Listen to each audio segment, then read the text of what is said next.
Yohani akausaki mai ya miso mpo amonaki bomoi.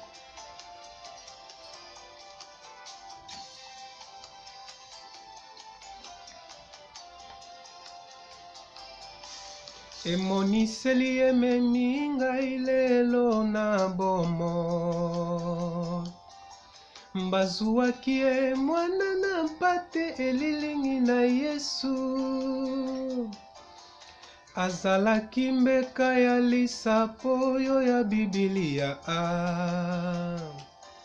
Banda bokelami apesamaki na babomi nyama. Afungolaki mongongo te azalaki na singa ya mokano na Nzambe.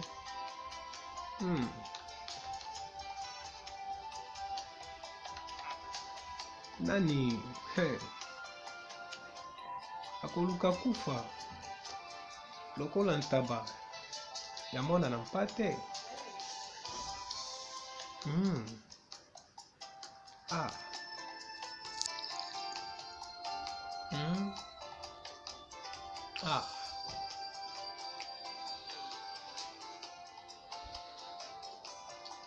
Bikelamu ya likolo pe na se towelaka bomo.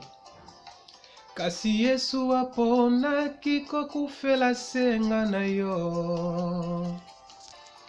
Azalaki ndembeka epai na Nzambe Tata. Nakokitisama na ye ya mwana na mpate.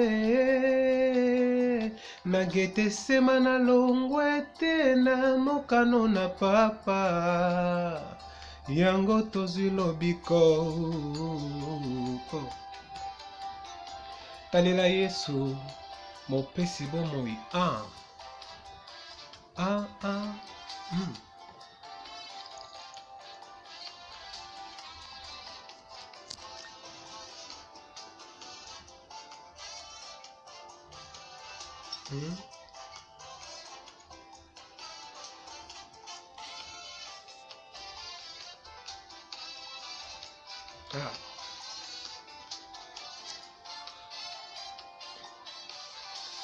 Tala mwana na mpate na Nzambe.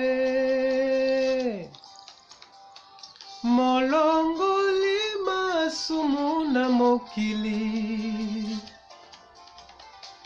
Tala mwana na mpate na Nzambe. Ndeko yaka mona pebila Yesu. Nalelaki mingi pasi na ngai ezangaki moto abikisa.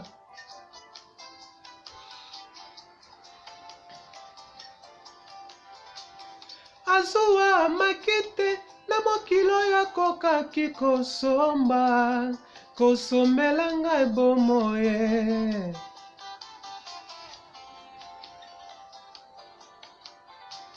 Na makila na Yesu nalongi kufa maladi pe bobola. Nga nazwi lobiko.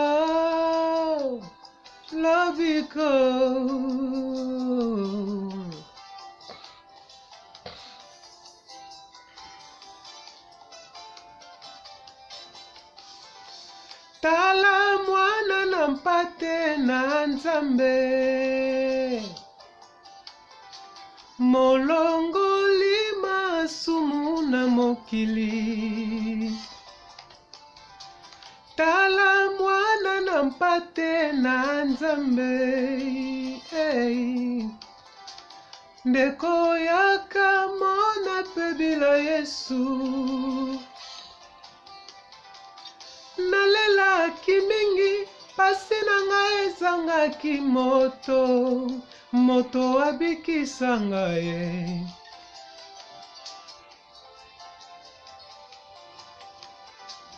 Azuwa makite na mabelo ya kokaki kopesa bomoi ya seko.